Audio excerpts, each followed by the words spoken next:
We are back talking thoroughbred horse racing, handicapping, the races at Belmont Park coming up on Saturday with Jon Hardoon from the sheets. How's it going, Mr. J?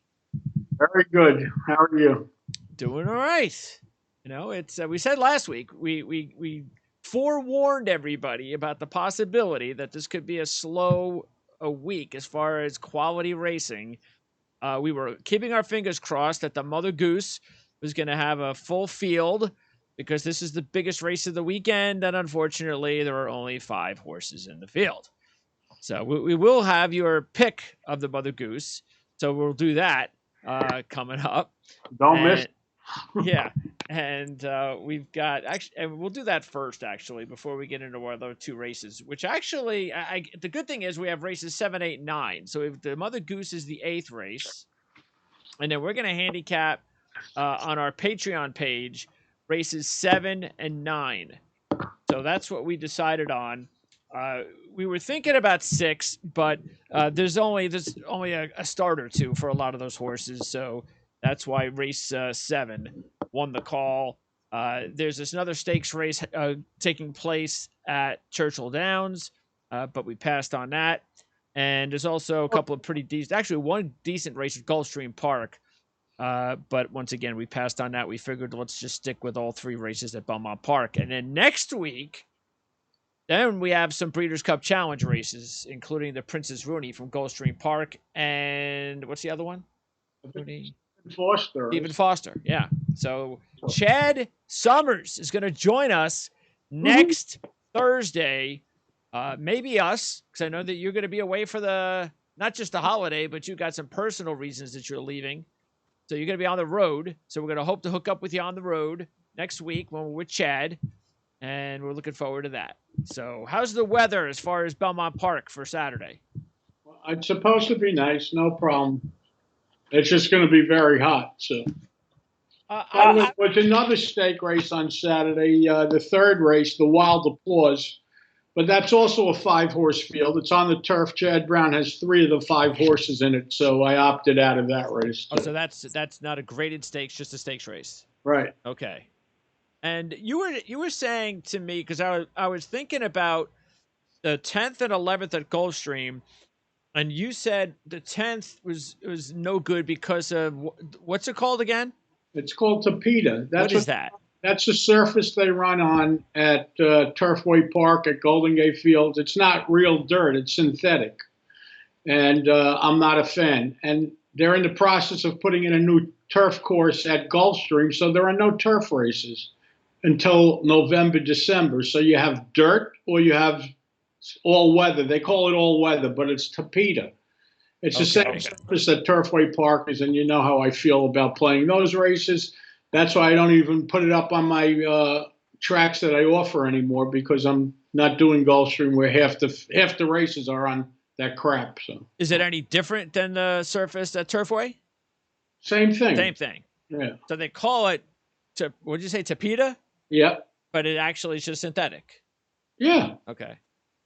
What is it, a new age synthetic, or they just don't want to use the word synthetic? They don't want to use. I don't know why they don't call it synthetic. It's synthetic. So okay. All right. So let's take a look before we say goodbye to our free viewers. Let's take a look at the Mother Goose again. We are not going to handicap the race and go over all 5 horses. There's an even money morning line favorite by the name of Juju's Map. Is that the direction that you're going to go and just call it a boring kind of, favorite race? It's not a race to bet. You have Shahama, the rail horse from the Pletcher barn, who has 1 start in this country when she ran at 12. And you have Juju's Map, who makes her first start since May 6th. And she draws a good outside box. Cox is doing well. It's a 2-horse race, and I give the edge to Juju's Map because she's going to have position. Here's the problem. They ran the Belmont Stakes 2 weeks ago, correct? Yes. About 2 weeks ago. So that day, Echo Zulu ran. They had that 3-year-old filly race where Echo Zulu was scratched. So these horses would are the same kind of horses that should have run on that day. I guess they're a notch below. Okay. But by running this race 2 weeks after they ran that race, what's the point? They're not smart the way they lay out races. They knew none of those fillies were going to be able to come back on just 2 weeks rest. And they should have never scheduled this race 2 weeks after that race, because what they end up with, 2 5-horse fields. So isn't that silly? I mean, it makes no sense. I don't know who's in charge, but whoever is, they're not too bright. And the next thing I would do is bring back Lasix if I was in charge. That would build up field size for sure. But they're not, and no one listens to me, so that's my. Yeah, those actually the top three horses. Well, the first three horses, post positions of the race, all flamed out in their last big race. Shahama and Venny Valentine finished 6th and 14th at the Kentucky Oaks, and Midnight Stroll was 9th in the Black Eyed Susan. So Okay. they were both in those big, day before Triple Crown races, and 3 of those horses just tanked. So. Right. But you're going with the heavy favorite. Why not? Juju's Map. Sometimes that's just the way you got to go. Juju's Map. What do you think the odds will be at post time? I recommend you watch the race. You're Yeah. not going to make any money betting the race. So Yeah. we have to discuss it because it's the stake race of the weekend. Yes. But that being said, it doesn't mean you have to bet it. So Juju's Map will be 3-5, and Shahama will be 7-5. So.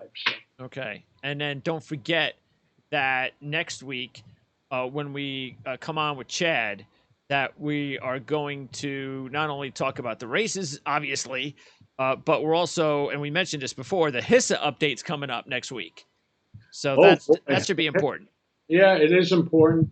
And, once you get the federal government involved, it really can't be good news. So. Whoop-de-doo, yes. It's a mistake on horse racing's part, but what are you going to do? That's what it is. And we'll also take a little bit of time to recap the Breeders' Cup Challenge races from Royal Ascot over the last few weeks. Right? What was it? 2 weeks ago, or last week, I think it was. They had this big week there, and Chad and I talked about it, about what to look forward to. So we'll update that to keep everybody apprised to what's going on in the Breeders' Cup Challenge Series races, including the 2 races that we're going to handicap hopefully next week, the Princess Rooney and the Stephen Foster.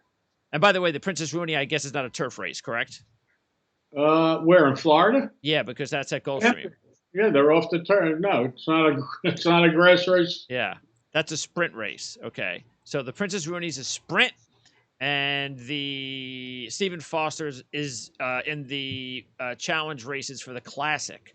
So that should be the big race of the weekend. Stephen Foster. Yeah, that's the distance race at Churchill. And by the way, Churchill has no turf racing either.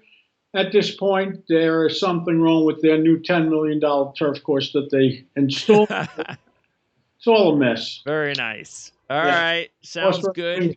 Horse racing's at the top of the game. Yeah, it looks like that. All right, so say goodbye to everybody who has not paid for our Patreon coverage, and why not? It's as little as $5 a month, so check it out. You can see it on the screen there. Patreon.com/PrimeSN. And also, by the way, let us know what you think about the show. If you have any questions or comments, leave it in the description of our channel page here on Prime Sports Network. So let's get right to it.